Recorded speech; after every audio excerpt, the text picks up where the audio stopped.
Eu sou o pastor Vinícius, da Igreja Palavra do Senhor. Que Deus abençoe sua vida em nome de Jesus. Vou deixar aqui uma mensagem que se encontra no Evangelho segundo São Lucas, capítulo 6, a partir do verso 20, onde Jesus falou sobre as bem-aventuranças e os ais. Amém? Está escrito assim. Então, olhando ele para os seus discípulos, disse-lhes: Bem-aventurados vós, os pobres, porque vós é o reino de Deus. Bem-aventurados vós, os que agora tendes fome, porque sereis fartos. Bem-aventurados vós, os que agora chorais, porque haveis de rir. Bem-aventurados sois quando os homens vos odiarem e quando vos expulsarem da sua companhia, vos injuriarem e rejeitarem o vosso nome como indigno, por causa do Filho do Homem. Regozijai-vos naquele dia e exultai, porque grande é o vosso galardão no céu. Pois, dessa forma, procederam seus pais com os profetas. Agora é os ais, né? Mas ai de vós, os ricos, porque tendes a vossa consolação. Ai de vós, os que estáis agora fartos, porque vireis a ter fome. Ai de vós, os que agora rides, porque haveis de lamentar e chorar. Ai de vós, quando todos vos louvarem, porque assim procederam seus pais com os falsos profetas. O verso 18 diz que Jesus curou pessoas de enfermidades, libertou pessoas de espíritos imundos. E imagino comigo que no verso 20 ele deve ter pensado assim: agora eu vou falar para os meus discípulos sobre as bem-aventuranças que todo cristão precisa de conhecer e ter em seu coração. Todo servo do Senhor. Alguma coisa nesse sentido ele deve ter pensado. E a primeira bem-aventurança está na parte B do verso 20, onde ele disse: Bem-aventurados vós, os pobres, porque vós é o reino de Deus. No Evangelho segundo São Mateus capítulo 5 fala pobres de espírito. Na minha versão, ao meio da revista atualizada, fala humildes de espírito. No grego original em que o Novo Testamento foi escrito, fala pobres no espírito. Tem o mesmo significado, né? É aquela pessoa que reconhece que precisa do Senhor Jesus como Senhor e Salvador de sua vida. Essa pessoa vai herdar o reino de Deus. E pobres, como diz aqui na parte B do verso 20 do Evangelho segundo São Lucas capítulo 6, é porque nós sabemos que a pessoa, pela pobreza dela, ela tem mais facilidade de se achegar ao Senhor, de se converter ao Senhor, do que a pessoa rica, que pela sua riqueza tem mais dificuldade de se achegar ao Senhor. Então a maior parte que herdará o reino de Deus é pobre, e a menor rica. É lógico que vai ter rico salvo e pobre condenado, mas a maioria vai ser a parte pobre e a minoria a parte rica, sem dúvida alguma. Em várias passagens da Bíblia nós encontramos isso, como Jesus dizendo: é mais fácil o camelo passar no buraco de uma agulha do que o rico herdar, entrar no reino de Deus. Amém? E a segunda bem-aventurança está no verso 21, onde Jesus disse: Bem-aventurados vós, os que agora tendes fome, porque sereis fartos. Lá no Evangelho segundo São Mateus capítulo 5 fala fome e sede de justiça. E toda pessoa, para ser salva, ela tem que ter fome e sede de justiça.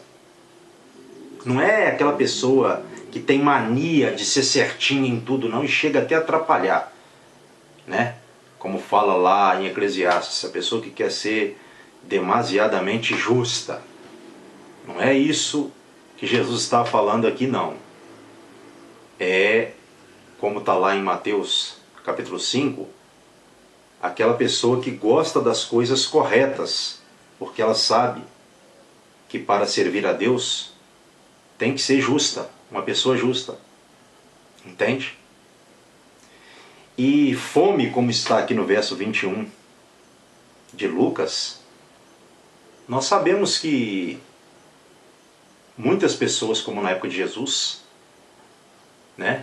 passavam fome, e hoje também. Se você entrar nas redes sociais aí, você vai ver a miséria, em várias partes do mundo, pessoas morrendo de fome, crianças, adultos, idosos. E muitas dessas pessoas, pela fome que elas passam, elas se achegam a Deus. Elas se convertem a Deus. Porque elas chegam à conclusão de que realmente tem que haver algo melhor do que este mundo maligno, de tanta miséria, de tanta injustiça. Essas pessoas serão fartas, serão salvas um dia. A terceira bem-aventurança está na parte B do verso 21, onde diz: Bem-aventurados vós, os que agora chorais, porque haveis de rir. Muitas pessoas choram pelas humilhações que sofrem, perseguições, injustiças. Elas clamam a Deus. E essas pessoas são bem-aventuradas por estarem chorando aqui na terra. Elas um dia irão sorrir, irão se alegrar eternamente no reino do Senhor. Como diz lá em Apocalipse capítulo 21, o Senhor enxugará dos nossos olhos toda lágrima. Não vai haver choro, nem pranto no reino do Senhor. Oh, aleluia!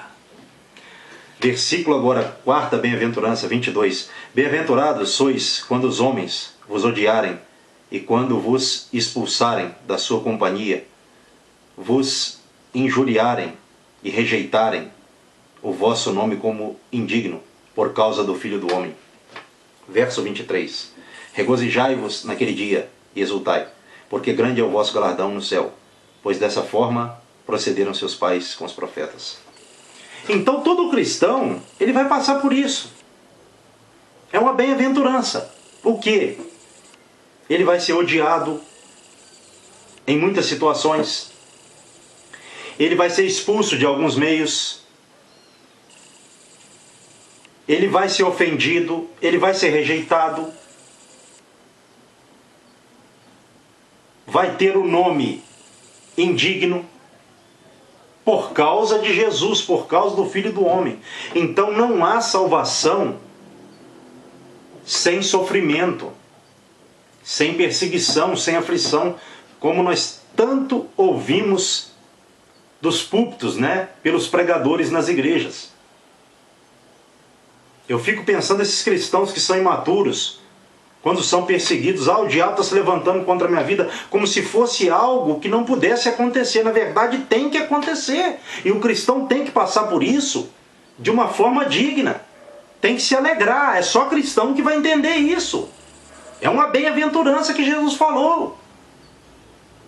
Grande é o galardão, é para nós estarmos alegres, felizes, porque grande é o nosso galardão no céu. Os profetas antes de nós também foram perseguidos. Nós precisamos de entender isso. Não podemos lidar com as perseguições, aflições, as ofensas aqui na terra como coisas estranhas, não. Essas coisas têm que acontecer na vida do cristão, para que ele tenha a salvação confirmada. Aquela pessoa que não acontece nada na vida dela, se dá bem com todo mundo, aquele evangelho apenas social, que não é o evangelho de luta, de oposição, não é o evangelho da salvação do reino de Deus. É preciso entender isso. O cristão tem que ter essa maturidade para compreender a vida aqui na terra. É sofrida, mas está prometido àqueles que sofrem aqui na terra o reino de Deus. Aleluia! E o verso 24 diz assim, onde Jesus disse: mas ai de vós, os ricos, porque tendes a vossa consolação. A consolação dos ricos é a riqueza que eles têm. É aqui na terra. Por isso que eles perderão a consolação eterna e vindoura. Porque eles já têm a consolação que vem por meio da riqueza deles. É uma expressão de lamento pelo juízo que cairá sobre eles. Ai de vós, os ricos, porque tendes a vossa consolação. Verso 25, Jesus disse: ai de vós, os que estáis agora fartos, porque vireis a ter fome. Quantas pessoas estão se fartando, alimentando apenas a carne,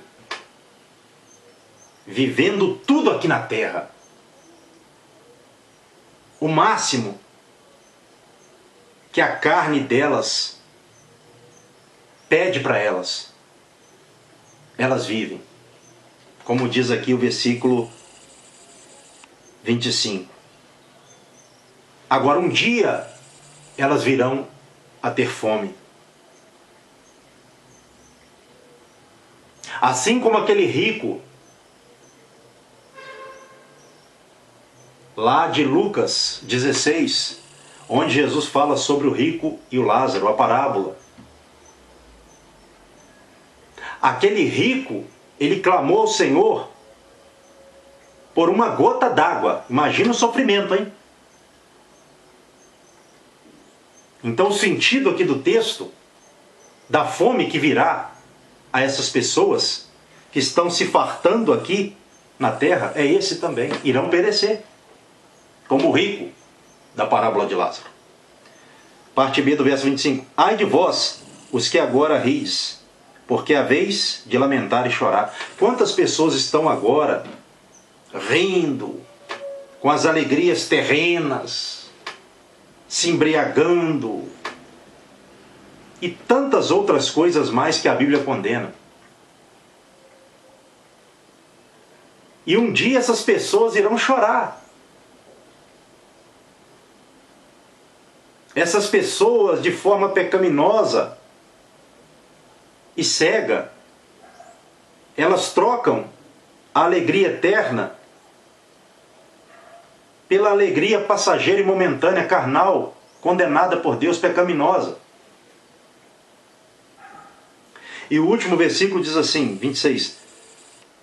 Ai de vós, quando todos vos louvarem, porque assim procederam seus pais com os falsos profetas. Então, quando as pessoas recebem os louvores humanos, carnais, assim como Israel fez muitas vezes com os falsos profetas, se procedeu para com os falsos profetas. E tanto as pessoas que louvaram os profetas, como os falsos profetas, né, foram condenadas.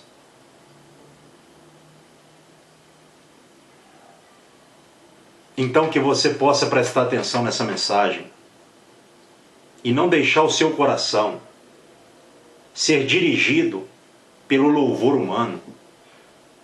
Preocupe-se com o Senhor.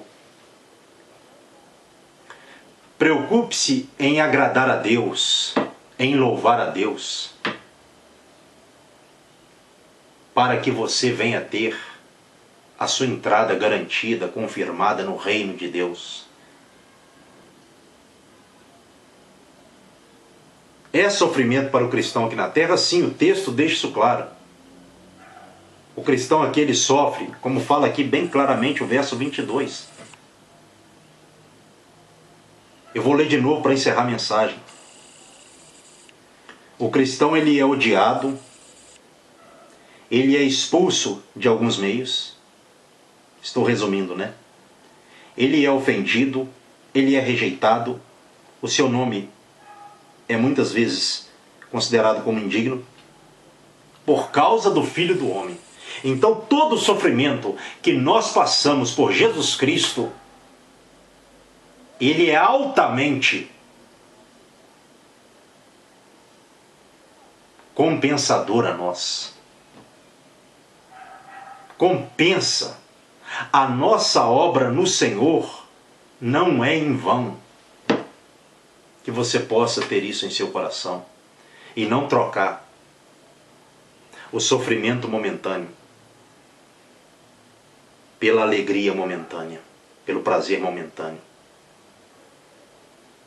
Porque aqueles que momentaneamente estão vivendo na carne sofrerão eternamente, serão tormentados eternamente. E aqueles que estão sofrendo aqui na terra por amor a Cristo irão se alegrar na salvação eterna. Guarde essa mensagem no seu coração. E que Deus abençoe a sua vida.